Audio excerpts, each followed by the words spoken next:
Thanks for coming, everyone, to this event with organizer Jessi Bushman, about organizing our homes. We want this to be an interactive program, as interactive as possible. So I'm sure everybody has their own personal projects they want to tackle. So feel free, as Jessi's going, to use the icon to raise your hand, or if you put something in the chat, I will try to ask Jessi your question as she goes. So very excited to have Jessi Bushman here. She has her business, Organizer Jessi, and she's been doing this organizing thing for 20 years. So we're gonna let her talk. Thank you. Hi, everyone. I want to thank Ben. That would have been my job. I want to thank Ben and the Carnegie-Stout Library in Dubuque, Iowa, for hosting today's presentation of organizing past, present, and future items. Thank you to everyone joining. This presentation will also be available on the library's YouTube channel as well. Before I start, I suggest you have a pen and paper to jot ideas and questions as we go. As Ben said, my name is Jessi Bushman. I am a Dubuque native. My business is Organizer Jessi, which I established last year in 2021. Prior to that, I worked in business administration for 20 years. And personally, over the last 16 years, I designed and built 5 homes with my contractor dad. I'm giving you a little background. In 2020, I turned 40 and things got real. The pandemic and world events pushed me to get serious and pursue my career goals. It actually took me 10 years to get to this point because of hesitation and doubt. Ultimately, I knew my life experiences, my professional exposure, and natural talent was something I wanted to share with Dubuque and all of you. It was a now or never moment. Since professional organization is a relatively new service in our community, I want to promote and educate all of you about the positive impacts of everything organized. My effort to get others excited about organizing includes writing articles for Her Magazine, Biz Times, educational courses with NICC, as well as blog posts to my website, Facebook updates, and supporting the Iowa Professional Organizers Association. Finally, I was recently featured on KCRG TV9 for a 2-minute segment highlighting professional organization in Iowa. So organization comes naturally to me. Some would say I've been organizing in the womb. I'll admit I'm very detailed and I'm very aware of my surroundings, people's actions, routines, processes, and craftsmanship, to name a few. I ask the question why quite often, so I can understand people's thought process and what it is they're doing and attempt to learn something new. I've learned over the years, many people do things because it's how it's always been done. And many are unsure or afraid to implement change. On the other hand, I'm always looking for ways to make things easier and eliminate steps. So with that, let's dive into organizing past, present, and future items. All right, your organizing past. This is the very beginning. What was your family upbringing? Did you have chores? Did you have a routine that you were expected to do things? And what were your expectations? Your early years. Did you have daycare? Did you have relatives watching you? Were you at home? Were you at other locations? These are all definitely things that exposed you to lifestyles, your surroundings, and just a really eye-opener for how other people live and maintain their days. Friends, I remember, sleepovers early on, going to friends' homes and having dinner at the dinner table, or if they ate around the television, what bedrooms looked like, the setups. That was really an eye-opener for me. I'm wondering if it was for you as well. Jobs and coworkers. This is kind of getting earlier or, a little later in life. What type of training did you have? Were there systems that were implemented? And did people teach you ways to do things?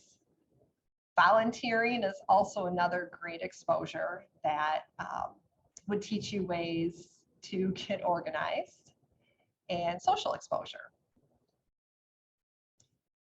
To everybody who's out there, do we have any questions at this point? I'd love to actually interact, and as I just kind of outline very quickly the past and your upbringings, does this ring a bell or make you question anything that's affected your thought process? I'm looking to Ben because he is managing all of the Zoom people. Nothing yet? Okay, we'll keep going. So some common organizing challenges. This is physical items and emotional thoughts. Starting with past, that is all of the influences that you've had that has gotten you to today. Your childhood, generation, maybe you spent a lot of time with your grandparents or aunts or uncles or friends' parents, and really just picking up on what their days are like, their lifestyles. Cost of items. This is something that is both physical and emotional, because we know that there was a lot of struggle earlier on in the days, and people were very frugal about what they purchased. And you look at a home or a car and they thought, we're going to get the ultimate lifetime out of this. We're going to appreciate the things that we spend our money on. Memories. That is definitely something that is linked to your past items. If you had somebody who made quilts or collected figurines, any of this really can spark those fond memories. So by having those around and displayed is a wonderful way to remember those memories.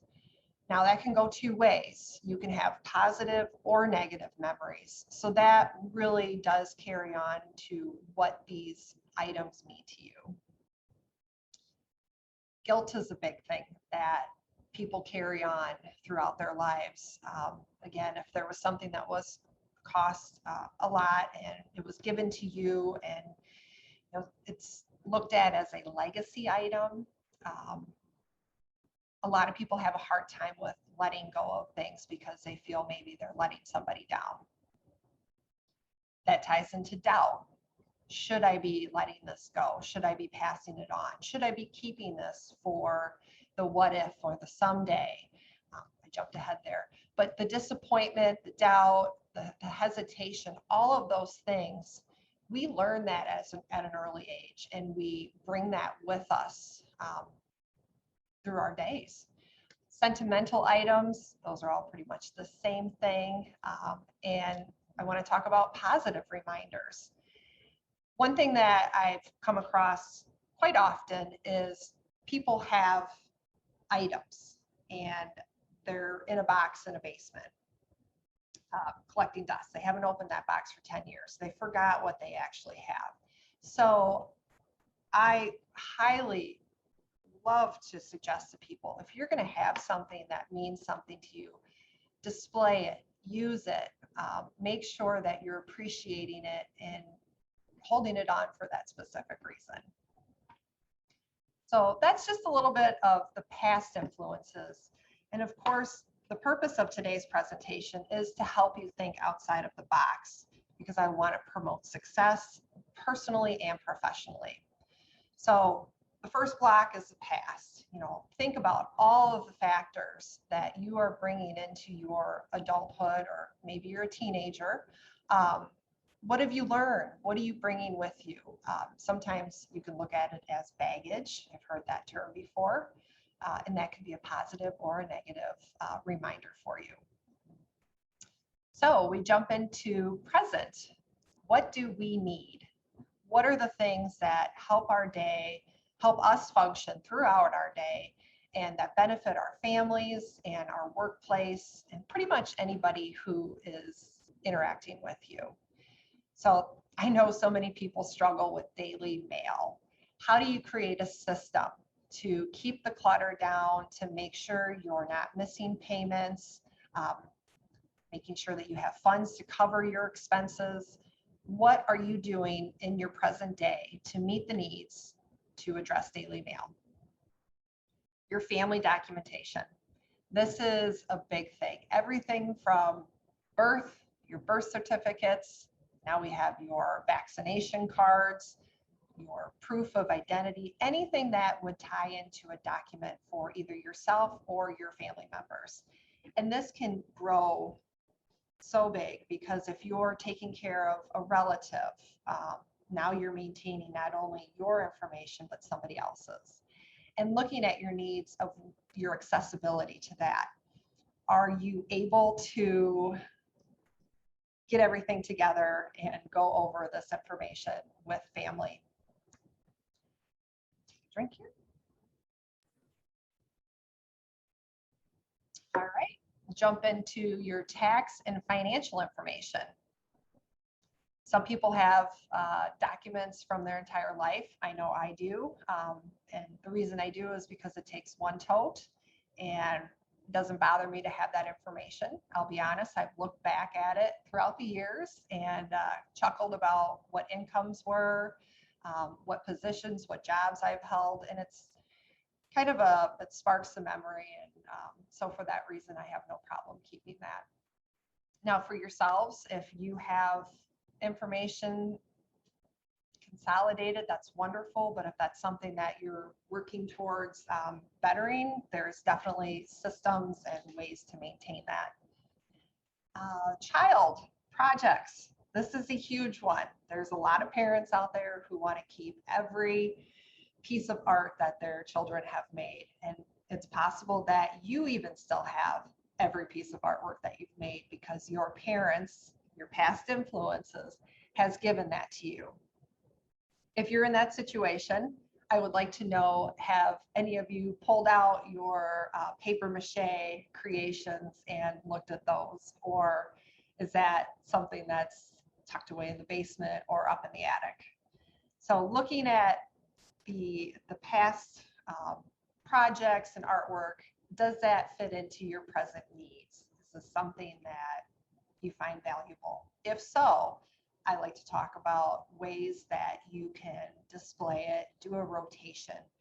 One of my aunts is wonderful with that. Her refrigerator, she actually changes out photos of her 3 kids and her life with everyone and other family members, and now incorporating grandkids. I think that's a really cool concept. If somebody's looking to do that and have memories, by all means, create a collage of some sort. And make sure you're referencing back to that and enjoying all those moments shared with family and friends. We talk, let's see, I have gifts. Gifts is a huge thing, and that can actually link back to the influences from your past. If somebody gave you a gift, is it something that you're using? Do you keep it because of guilt? Do you re-gift it? Is this something you donate? Think about what type of person you are with gifts. One question when you're ready. Okay, I have a question. Yeah, Renee says, my parents just gave me all those things. I went through, was fun, then tough. Sometimes I have that guilt. While they didn't take much space, maybe I should have kept it. Okay. Well, I tell you what, Renee, in a situation like that, go with your gut feeling. You did go through the memories of creating it. One way that you can always resolve the what if, or some days I want to keep that, is just take pictures. You know, it's a pretty inexpensive way to document items, whether you store things up in the cloud or you like to print out actual photos. This is really a good way to keep that memory without physically keeping the stuff. I give you a lot of credit for going through it. You didn't just receive a box and put it in the basement. So you know what you had. It sparks some fun memories. And the guilt is a hard thing. And I really just say go with your gut feeling, because your first instinct is typically what you're going to rely on. And I think 20 years down the road, nobody's going to hold it against you that you didn't keep that paper mache or whatever your gifts were. Renee, I hope I answered that question for you or commented what you're looking for. So we've talked about gifts, thank you, activities, and hobbies. Those things kind of link together because it typically takes physical items to participate. So Ben and I were talking, and he's a musician, so there's instruments involved, and any of the crafts that he or his family may do, those are all items that take up room, that require storage. You need accessibility to those things. So really evaluating your space. So this is where organizing, in my mind, is very impromptu because every single person and every family lifestyle is different, and every space that you live in is different. Everybody's home accommodates different spaces, and sometimes you have to be very creative with how you're going to create nooks to do any of the artwork or hobbies. So I know a lot of people struggle with creating those areas.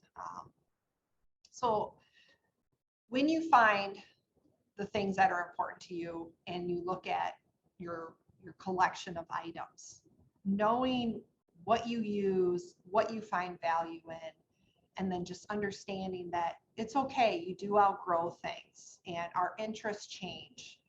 Our ability to do things changes. I'll throw in real quick, my dad was a contractor, and with that, he needed tools, and he was very organized. I learned all of my skills from him, but I tell you what, it took up a lot of space in our garage. We would have areas in the basement that had shelving units and drills and saws, and you name it, we had it, but he used all of those items for his profession.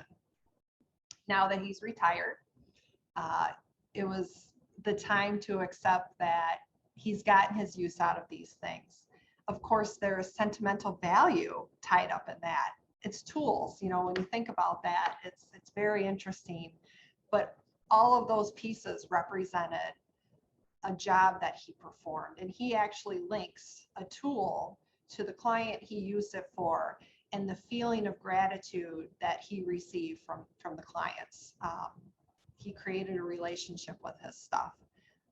We've spoken, and unfortunately I'm not handy with tools, so my being honest and open with him, expressing that these tools, they don't mean anything to me. I don't know how to use them, and to store them just isn't something I want to do. So over the last couple of years, he has embraced that, and he's actually having a good time going through those things, and he's been selling them. And of course, you don't get the money back that you put into it, but he has the mindset that it's okay to let go. Somebody else is going to make use of this.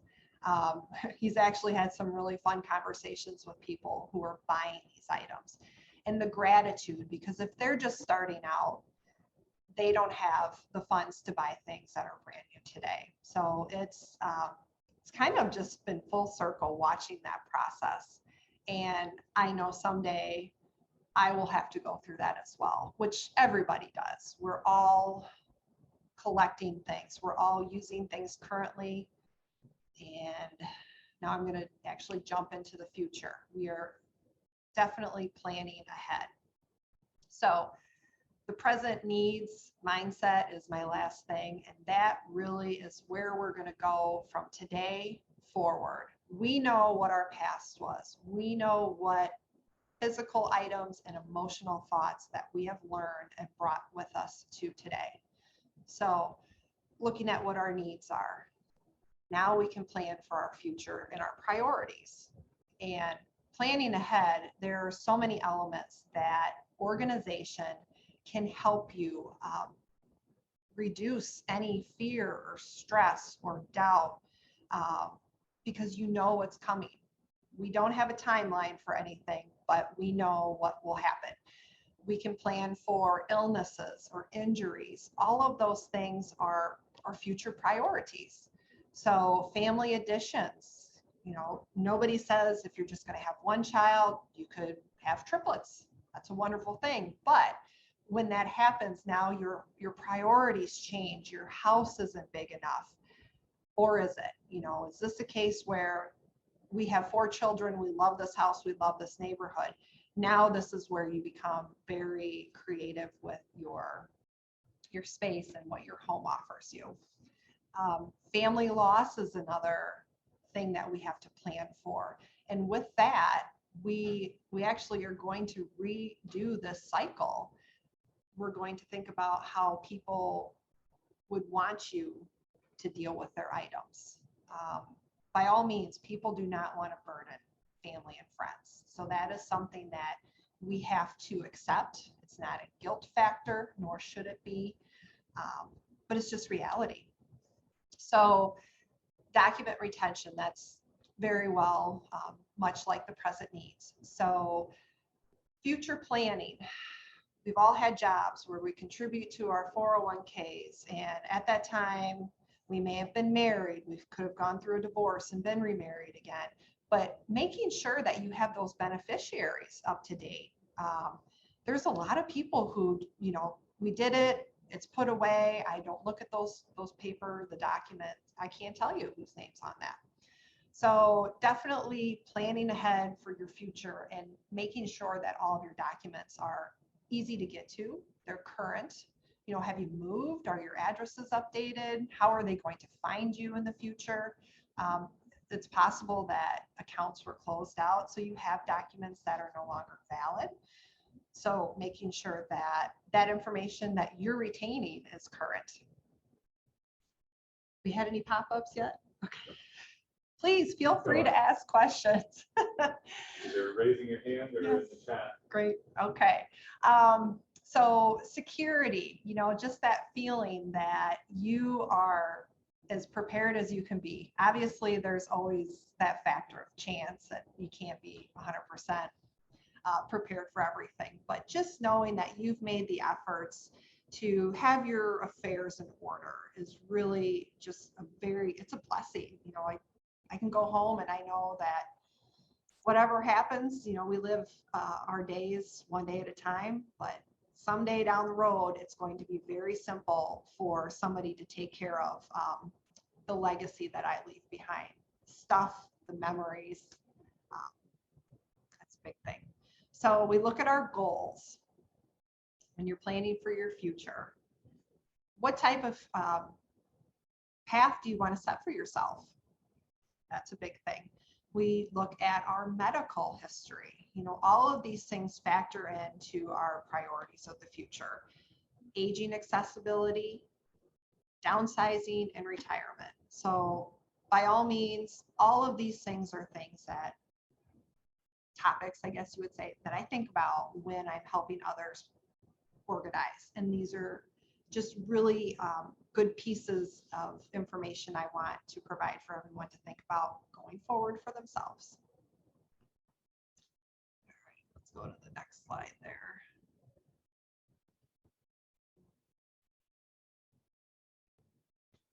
All right, there we go. All right, so this by all means is something that I've created to really summarize everything. Household and personal organization. It's a big circle. It's ongoing. Okay, we have a question. Joey raised their hand. Okay. Joey, what can I help you with, ma'am?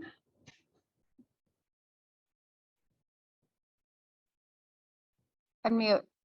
Hi, sorry, I was going to ask you about clothes, but you're getting to it, so I preemptively raised my hand. Sorry. Okay, well, what's your question, Joey? I'm happy to answer it.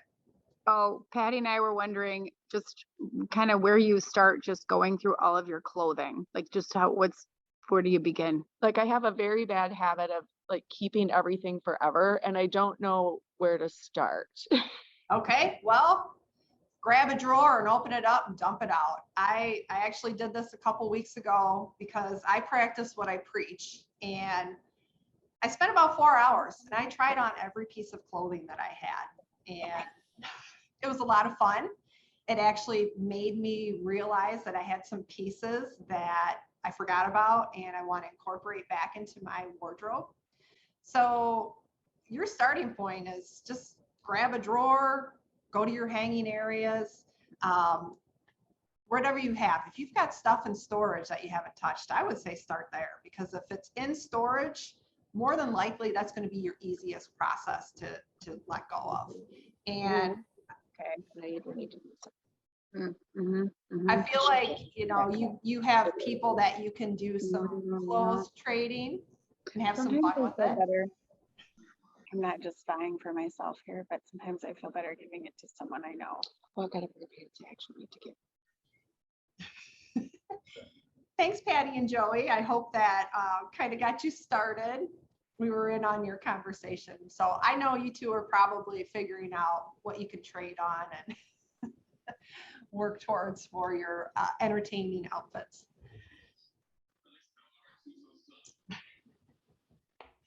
Do we have anybody else? Not at the moment. Okay. All right. So yes, we're back to the circle of organization. So where we start, I talk about life skills. Life skills to organize is not something that everyone has been taught. And it's a wonderful thing because you can learn that skill at any time. And just surrounding yourself with people, opening your mindset to understand we've got minimalists out there, we've got people who are doing TV shows on organizing, we've got hoarding shows that talk about the extreme consumption of items. So understanding where you are, if you're open to learning new methods and ideas, and all I can tell you is trust the process. Anyone who is an organizer who you can look to for assistance, for help, to come in and show you the ropes. I mean, I will be honest, there's a lot of times when I get into a household and it's just walking someone through. If you need a buddy to help you with your wardrobe, by all means, if that's what it takes, that's a good step to take. I like to do room to room, day to day. That really is my approach, because I've been in houses where it's just very overwhelming. Where do you start, as Patty asked? I say start with your most frequent rooms. So your kitchen, your bedroom, your closets, and your garage and vehicle. Those are things that you're in every day. So with all of that beginning, your life skills, your mindset, trusting the process that your gut is going to tell you, you know, how do you feel about these items? You know if you're using it. You know if you're just holding on to it because of guilt or the what if and someday scenarios. So your past, your present, your future, all of those concepts, when you think through what your background of organizing is really going to help you start. What happened? Let's go back. There we go. Okay, so your goals, your time frame, your budget, and your expectations. That is really, again, additional things that you want to think about when you're getting organized. So to me, when I'm helping people, we talk about goals, and a very simple suggestion or concept that I've come across would be a kitchen. Their goals is to be able to find their spices easily. If you are the person who is struggling with space and maybe you have a few drawers and a few cabinets and they're busting at the seams, this is where we're going to start looking at the items that you're using. What do we have for your inventory? I'm getting a little ahead of myself. I'm sorry. Stick with it. Goals, time frame, budget, and expectations. Being honest with yourself and anyone who's helping you, whether it's a friend or a consultant, these are the things you need to really identify. Your time frame, I think a lot of people need to be a little more realistic about that. To say you're going to completely reorganize your kitchen in a couple hours, usually it takes a day or two at least to get started on a kitchen, because if you're going to do it, you're really pulling everything out. You're cleaning the space because of spilt items. You know, maybe you have other issues that you need to clean up after, but pulling everything out, you'd be surprised how much is expired, how many duplicates of things that you have, because it's kind of a case scenario where a lot of people are just looking for an open spot to put things. So by getting everything out, evaluating what you have, grouping those items, then you can get into what I like to call the 3Ds. That is disposing, downsizing, and donating. Those are for sure things that you need to be open to accomplish the goals and meet your expectations of organizing. I have created the 5 principles of organization, and this can be linked to personal or professional organization. So RSSAF, that stands for role, space, stuff, accessibility, and flexibility. So role, that of course is either the role you play in life or the role of the room. So if you are in your bedroom, the role of a bedroom should be to sleep in. I'm kind of a firm believer of not having mounds of things and furniture that has clothing all over it. To me, that needs to be addressed, and we can create a better system for your storage. If you're putting on clothes and changing your mind, tossing them, to me, I feel like that article is not loved. You don't feel good in it, and that could probably just go. So you just created a way to start downsizing, and you didn't even know it. So the space that you have in your bedroom, if you are in an area where it basically fits your bed and you've got some other furniture pieces in there and you're not able to walk around without bumping into something, or maybe you even have too much space where you have a lot of dead areas, so you're trying to fill that with items that don't really belong in the bedroom. So that can go 2 ways. And you look at your stuff. What is in that space? Your accessibility, again, are you running into things? Is it a challenge to get to? I said earlier, my dad's an organizer, but his organization method is he likes to stack things on top of one another. So I'm constantly moving items to get to something else. And we kind of butt heads about that, but it's funny. Even though he's organized, he has his own methods and thought process. So the accessibility is huge. Can you get to the things that you're frequently using easily? And then your flexibility. That's just knowing that things are going to change all the time. So if it's summer and you're limited on storage, you know that you want to have the accessibility to your summer items.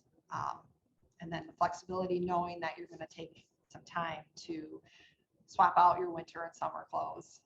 That's really going to help you with understanding your space, your rotation method, and what it is you're actually using. So your maintenance and upkeep of all of these things we've talked about, this is an ongoing process. Every single day you have to put the effort into doing this. There are some days that I will let it slide. Either you're sick or you just don't feel like doing anything. But when you put yourself in the position, when you set yourself up for success, you can get by down the road by letting things slide, because you know you've set it up so well that you can go out and, honestly, I don't know why I let things go. It only took a couple minutes to accomplish. So just think of taking your dishes to the sink. If you have a dishwasher, why put it in the sink when you can just put it directly in the dishwasher? If your dishwasher is full of clean dishes, that's your opportunity to empty it out and make that area to start putting things away. So, all the little steps that you do, I can't remember the exact phrase, but for the hour that you put the effort into making something better, setting up a system, you're going to save hours in the future.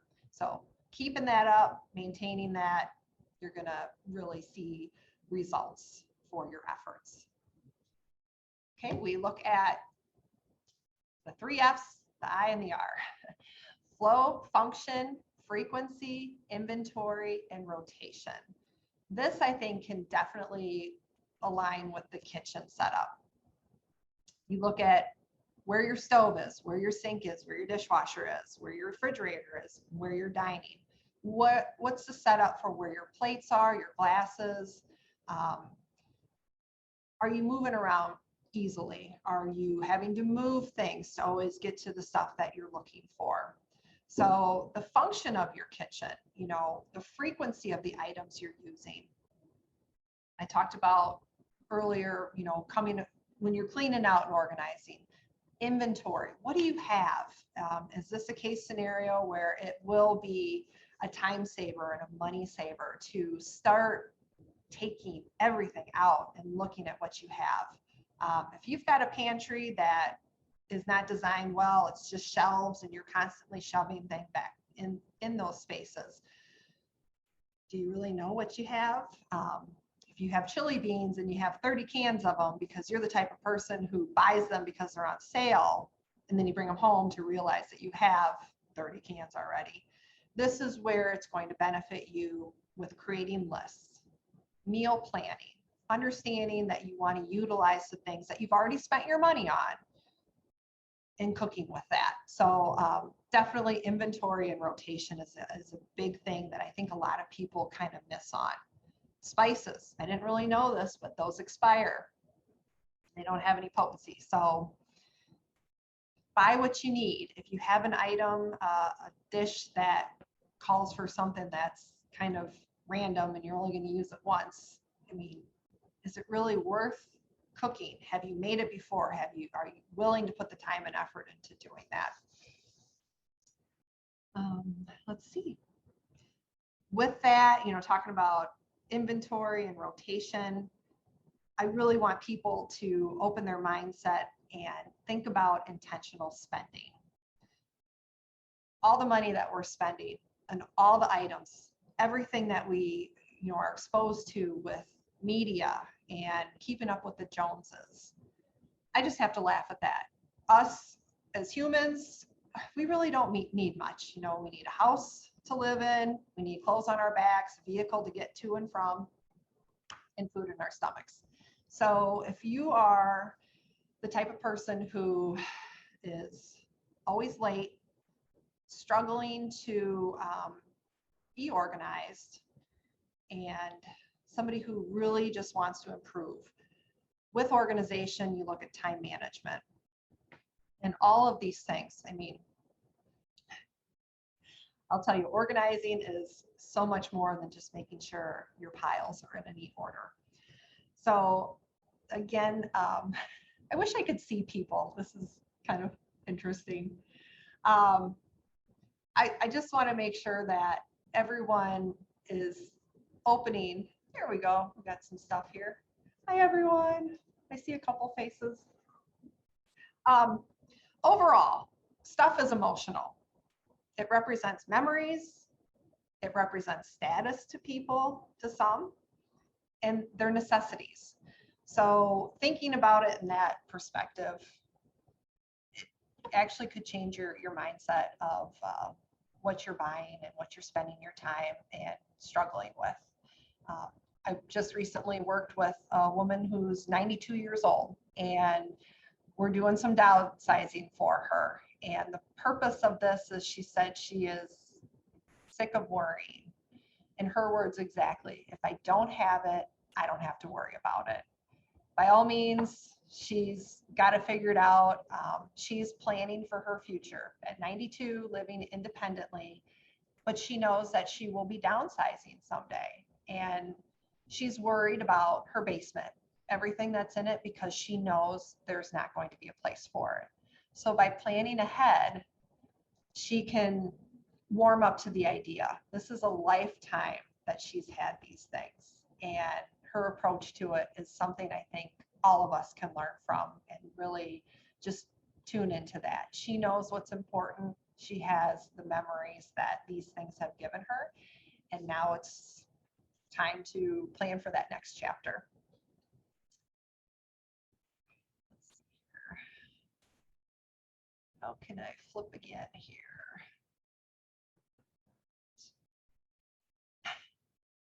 My slideshow is pretty short, everyone. I'm definitely not an IT or sit behind the computer kind of person. So household effort. I love the concept that everyone can pitch in. We are all part of the team and taking responsibilities on. And, you know, kids don't always think it's the most fun, but what I have learned working with kids is if you give them the direction, the expectation, and set them up for success. So identifying where things go. So not only kids, but also coworkers. If there's not a place to put something, you're just going to throw it wherever. So I've seen pegboards, and they'll actually do the outlines of the tools that go there. I love that concept because that is an area that multiple people use, and if something's gone, you don't even know that it's part of the tool scheme. So if you have to do labels within your house, in your pantry, your food storage, to say, you know, we all buy the same thing. We're creatures of habit. We know what we like, we know what we cook with, and we know what we snack on. So by identifying those items and the locations that they belong, this is now going to make your shopping that much easier because you can have a list. I love lists. Yep. Got a question? Diane Jan just asked, have you worked with people with ADHD? A lot of what you're talking about requires good executive functioning skills. They don't have. Okay. I've had some exposure with ADHD. I kind of wonder about myself sometimes. I'm a very visual person and I like small tasks. So I think I can relate to people who struggle with staying focused is because I create lists. I have that sense of accomplishment. Even if it's something that takes me 3 minutes, I know I'm going to write it down and I'm crossing everything out. So to guide somebody who has challenges with staying on focus, again, it's very personalized when you're dealing with this, but we can definitely create new routines and efforts for someone to stay focused and know what their challenges are within getting organized. The great thing with phones and our calendars, if you're the type of person who just needs to be reminded to do little tasks, even if you want to set a timer to say, for 10 minutes, I'm just going to organize my desk. And if that means throwing some things away, if you have a dish or two that needs to get cleaned up, if you need to empty your garbage, these are all very simple tasks, but they can be challenging for people. So I don't know if that really answered your question, but definitely touching base that services to help people organize. We know that there's a lot of different personality types out there. We're going to make sure that we are communicating and understanding what your challenges are. I'm in the Iowa Professional Organizers Association. So there's roughly 24 people throughout Iowa, and we share stories about people we've interacted with and how they've dealt with it, the things that could improve or ways and methods that have worked very successfully. So we take that information and pass it on to help others.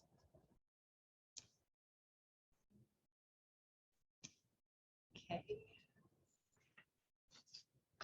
I hope that answered your question for you. But getting back to the household effort, having everyone pitch in, if it's a matter of a dry erase board or a calendar, to identify that Graham is going to do the dishes and put those away, and Carter is in charge of, you know, feeding the dog and cleaning out the bowl, the water bowl. These are just very small tasks, but they, with kids and adults, identifying what needs to be done and acknowledging that they did a good job. We all need positive reinforcement. I don't care if it's a child or an adult, husband and wife even. I mean, there's just a lot of scenarios where people, they expect something.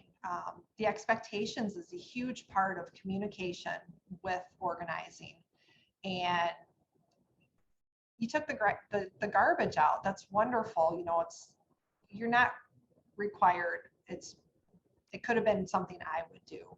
I look at neighbors even, and the husband and wife, they have whatever they set up within their home and their guidelines. But I always find it interesting when one of the spouses will come and go and just drive past the garbage cans instead of taking them in. I feel like we all have to put that effort in, and it's a positive reinforcement to come home and somebody unexpectedly did something to help around the house. You all know how that makes you feel versus coming in and, you know, somebody maybe sitting and watching TV and ignoring the fact that there's dishes to be done. These are all wonderful efforts that we help within our homes and boost our relationships in a positive manner.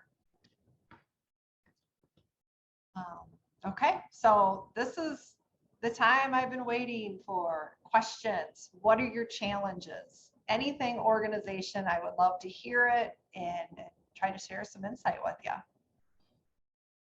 Anyone?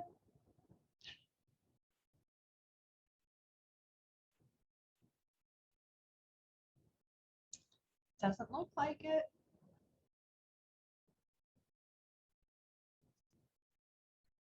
I see Darren on there. You've got to have a question for me.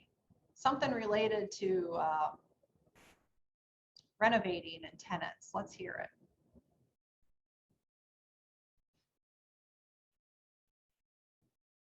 There's one chat message. Let's see. Okay. And then Julie raised her hand. So we'll start with Renee. Says, what about kids' clothes? Okay, Renee, kids' clothes. There's more to that. If my 4-year-old doesn't wear it, do I save it for my 1-year-old? So kind of two parts. Sure. Okay, Renee, for kids' clothing, you know, if they're both wearing, you know, if you have 2 boys or 2 girls, I'm not sure what your children are.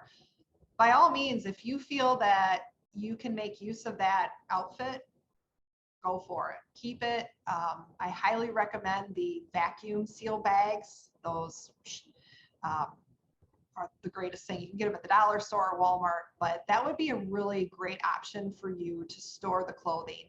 And the big thing would be to identify what you have. So if they are your 4-year-old, it's just as simple as taking a notepad and having a piece of paper right on there, you know, even a summary of what's in that bag.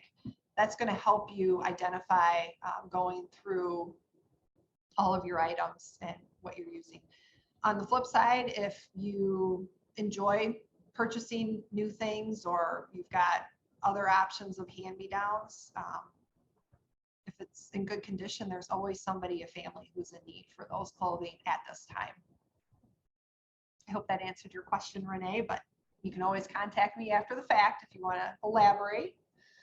Okay, to go in order, it looks like Joey has a question. Okay, we're on to Joey here.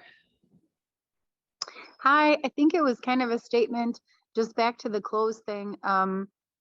You have told me before, I'm pretty sure we've had this conversation, but having an empty tote in the bottom of your closet. So if you're like, yeah, I really don't want this sweater, sometimes you just don't get rid of things because you don't have a place to put it to get rid of it.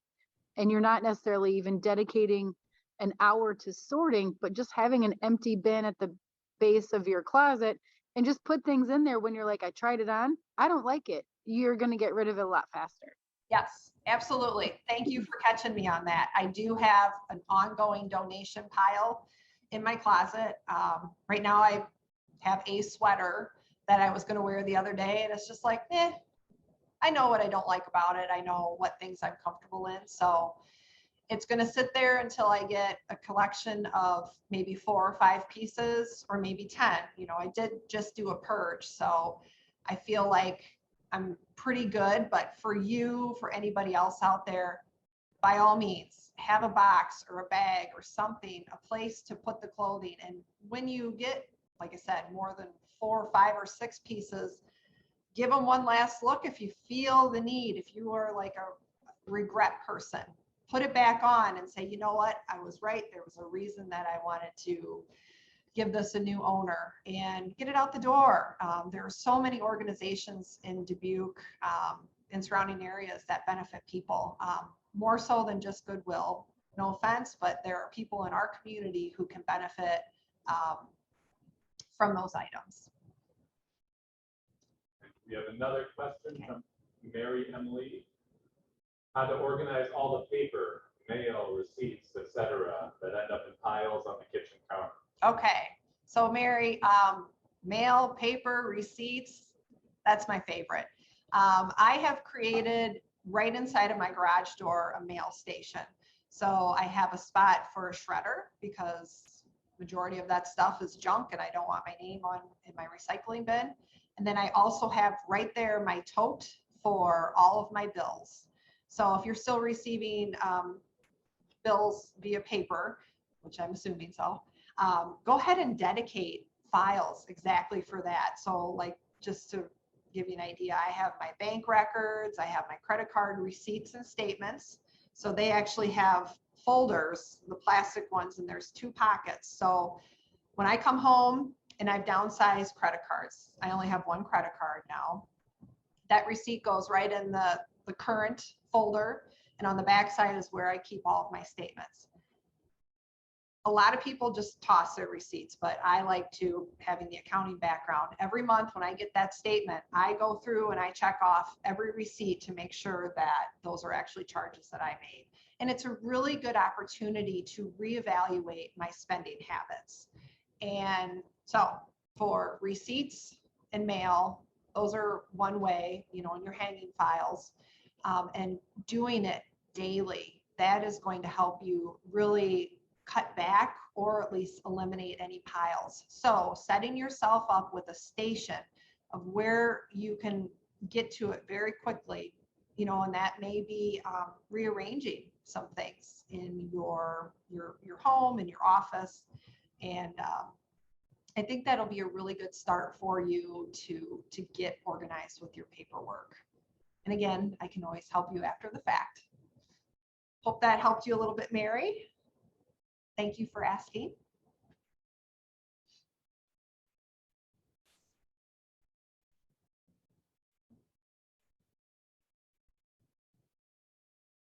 Thank you, Charlotte, for my vanilla chai latte. It's awesome.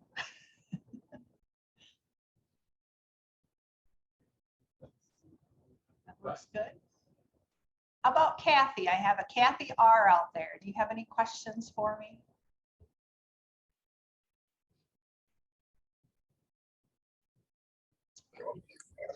No, I don't, but I sure have enjoyed the presentation.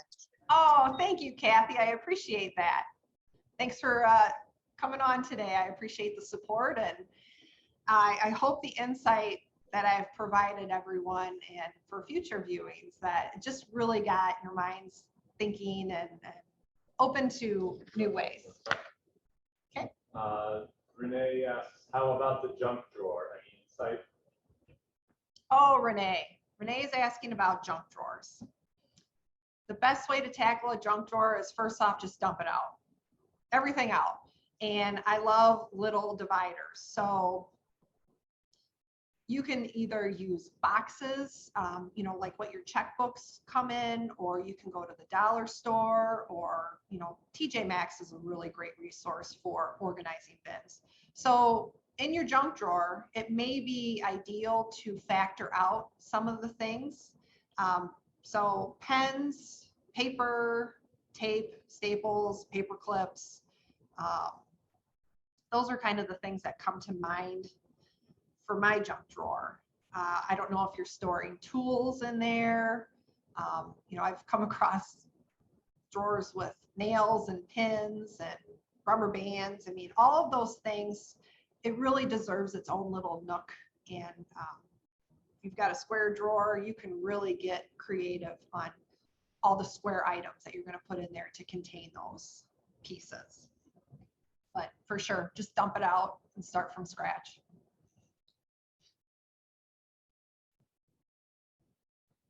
Thanks, Renee. When it comes to minimizing, do you have a certain amount of forks or shirts, for example, to help keep the items minimized in dressers or anywhere? Okay, so the question, I'm sorry. Still from Renee. This is from Renee. Okay, thank you. Minimizing, we talk about forks and dishes and glasses. So I'm a single person and I have a set of 8. Because if you are entertaining, I want to be able to plate everybody, I guess you'd say. But, you know, I do dishes maybe once a week, so I got to have enough supply for myself. Start with your, the space you have and look at the items that you have. Do you have mismatched items? You know, do you have sets of things? If you have a grouping of 4, I would start with prioritizing that as your main silverware. If you have other sizes that you want to keep, that you use, by all means, and helping you with maintaining that, you know, again, go and get a nice size, you know, based on what your drawer size is, silverware divider. Because you've got large spoons, small spoons, same for forks. You've got knives and you've got steak knives. So it's nice to have a little spot for all of those things to go. Another question you asked would be shirts, for example. So I have the space for the items that I currently have. I did get rid of a lot of my volunteer shirts, but, you know, looking at my profession, I wear my uniform. I just have a bunch of stuff that's for my business. So really a lot of the items that I have, I'm not using, but I have the space for them. So that's kind of a flip side too of what you're working with and what options you have within your home. And just what are your favorite items? What do you enjoy wearing? You know, we wear 20% of our wardrobe 80% of the time. Very true. And now with what's going on in the world, you know, our wardrobes are different. You know, even workplaces are much more casual. So looking at what you've had, or is it current? You know, I was happy to get rid of all of my suits from corporate jobs. I don't miss it, you know, and if someday I need one, when that day comes, I'll go buy something. Okay, so definitely to keep items minimized in dressers. Let's see. Yeah, in your dressers, the drawers are always tough. Instead of stacking clothes in there, do the roll method. So you can always see what's displayed within that drawer. I think that's a huge benefit. And when you get to that point where your drawers are maybe a little overflowing, that's when you just go through and it's like, okay, I can see everything that's in here. This is something I don't need or wear, and have it gone. Thank you for joining me at the library. Last chance for any questions if you have any. Otherwise, I appreciate everyone coming, and I truly hope something that was discussed here kind of got you thinking outside the box and excited to organize and improve your space, which will improve your mindset and your time management and overall, hopefully, your spending habits.